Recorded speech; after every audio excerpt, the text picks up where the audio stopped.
therapists trade the couch for the great outdoors. Mental health practitioners are hiking, camping, and braving the elements with their clients, all in an effort to help connect with the earth and with themselves. Sometimes a pine cone is just a pine cone. But on a January day, the rough edges of the cone and the lone feather sticking out of it meant something different to Rachel Oppenheimer, 25, a counselor at the Chesapeake Mental Health Collaborative in Towson, Maryland. Growing up, I had some challenges, Ms. Oppenheimer said, referring to her prickly teenage past, some struggles with managing my emotions. But her grandmother, who died 4 years ago, was soft like the feather and gave her unconditional love that reminded Ms. Oppenheimer how important it was to treat herself with soothing tenderness, especially when she became self-critical. Ms. Oppenheimer and her clinical supervisor, Heidi Schreiberpan, were visiting Talmar, a nonprofit farm that offers therapeutic programs and vocational training, a short drive from the busy road and nondescript strip malls near their office. At the farm, the only sounds were a burbling stream, trilling birds, and several inches of snow crunching beneath their feet. It was the perfect location to teach Ms. Oppenheimer therapeutic techniques that make use of the natural world. They set up camping chairs under a bright blue sky during their session, a makeshift office without walls, and discussed how to create a circular design called a mandala. Next, they would arrange items that Ms. Oppenheimer found on the ground, each symbolizing the complex feelings that stemmed from mourning her grandmother. Dr. Schreiberpan is one of a growing number of therapists who are taking their therapy sessions outdoors and, in some cases, training other counselors to do the same. They say that combining traditional talk therapy with nature and movement can help clients feel more open, find new perspectives, and express their feelings, all while helping them connect with the outside world.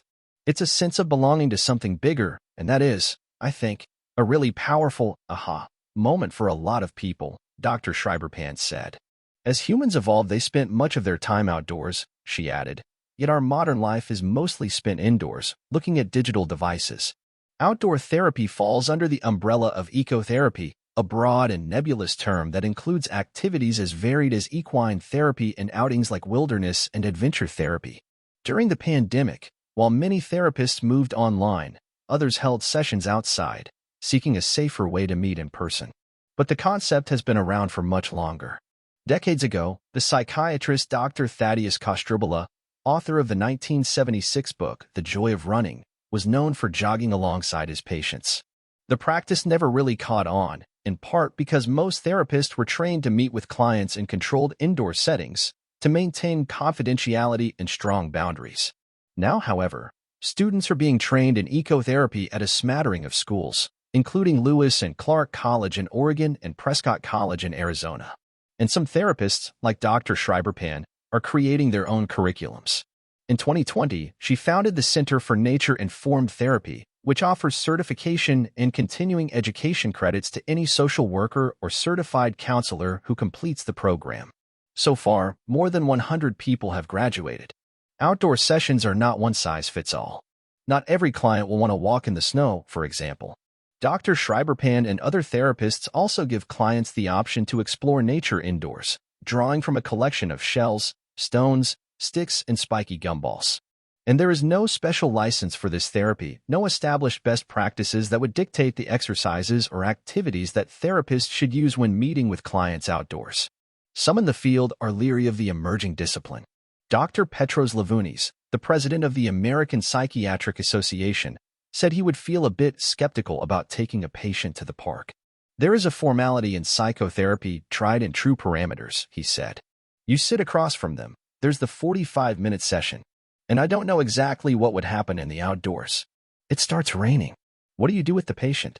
Psychiatrists need to think about it more carefully, he added, and consider special training before we sign on the dotted line of such novel interventions.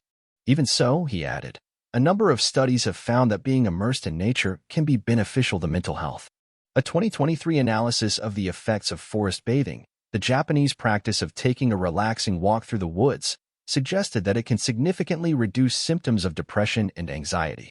And being physically active is associated with a lower risk of depression. One review of a variety of studies went so far as to conclude that physical activity should be a mainstay approach when managing psychological distress. It connects me to being human. Outdoor or nature-informed therapy has especially become a big draw for men and people under 40, Dr. Schreiber-Pan and other therapists said. Chase Brockett, 36, who lives in Portland, Oregon, began hiking therapy in 2022 and continued for about a year and a half, despite having to pay for sessions out of pocket. It connects me to being human, to being alive, he said. Not being subject to the world, but being a part of it. During his sessions, he and his therapist, Amy Frazier, would go out in all kinds of weather, including rain. You have to be uncomfortable and just accept that's what's happening, he said, a lesson that became an analogy for his anxiety. I think a lot of anxiety comes from A, viewing anxiety as a bad thing, and B, trying to escape it at all times, he said. Therapists also see other benefits, clients who are more receptive and relaxed. I think that for some young people, therapy feels very prescribed, said Andrew Tepper, the founder of Boda Therapy, who often works with adolescents and young adults in New York City and the Catskills. It's one lane. Oh, we're going to sit. We're going to talk and maybe we'll play a board game. And with that, I think, comes some resistance. Mr. Tepper, a psychotherapist, steers his clients toward outdoor movement, hiking or skiing, if they are receptive to it. During one retreat in early February, he took 3 clients snowshoeing, went on long walks, and cooked lunch over a campfire. I believe therapy can be fun, and part of that is doing a little upfront assessment of what your clients like to do, he said. I began to feel a lot like my wilting office plant. Therapists are noticing that a nature-informed practice can improve their own well-being and help to stave off professional burnout. 2 years ago, when Ms. Frazier had finished a clinical internship in a dimly lit, windowless office, she realized that she needed a more enlivening setting for her clients and for herself. I began to feel a lot like my wilting office plant that sat in the dark corner, she said. I longed to be out in the sun and the rain, surrounded by the calming presence of nature. In 2021, she began offering hiking therapy to clients under the supervision of Thomas J. Doherty, a Portland psychologist who founded the certificate program in ecotherapy at Lewis and Clark College.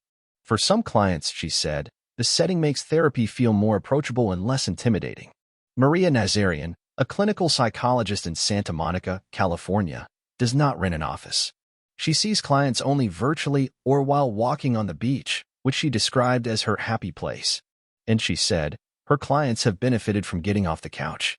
Walking side by side promotes collaboration, Dr. Nazarian said, and being on the shore often brings moments of wonder and awe, all of which help build connectedness and trust. Winter has to happen. Amy Fuggy, 63, has been seeing Dr. Schreiber-Pan on and off for 6 years to cope with grief over her mother's death. You want to push it away, you want to bury it, you want to ignore it, she said. But that doesn't work too well. While outside, she said, she feels a huge connection to her mother, who loved the outdoors and often planned camping trips for Miss Fuggy and her siblings. I feel like she's walking with me, Miss Fuggy said. On a sunny Monday recently, she and Dr. Schreiber-Pan waded through the snow to visit a nearby college campus, disappearing into a tree-lined path near a small pond, where they played with the concept of wintering, the ability to lean into the dark times in our lives. They have a purpose, you know, just like winter has to happen for us to enjoy spring, Dr. Schreiber-Pan said. After the session, Ms. Fuggy said she felt lighter. When you're walking around, you've got the fresh air, and you've got all this openness, she said. It's very easy to just relax and talk about things.